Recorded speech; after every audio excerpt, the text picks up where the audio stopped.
yako kwa ukamilifu. Bwana Yesu apewe sifa. Yaani Yesu alisema kuna wakati ambao watayakataa mafundisho ya kweli na kufuata mafundisho ya uongo. Bwana Yesu apewe sifa.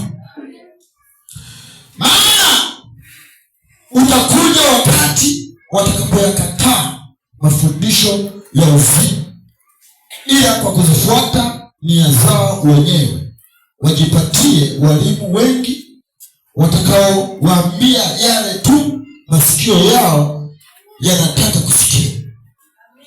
Bwana Yesu apewe sifa. Nao watajiepusha wasisikie yaliyo kweli na kuzigeukia hadithi za uongo. Bwana Yesu apewe sifa. Bali wewe uwe mwenye kiasi katika mambo yote, vumilia mabaya, fanya kazi ya mhubiri wa Injili, timiza huduma yako kwa ukamilifu. Bwana Yesu apewe sifa.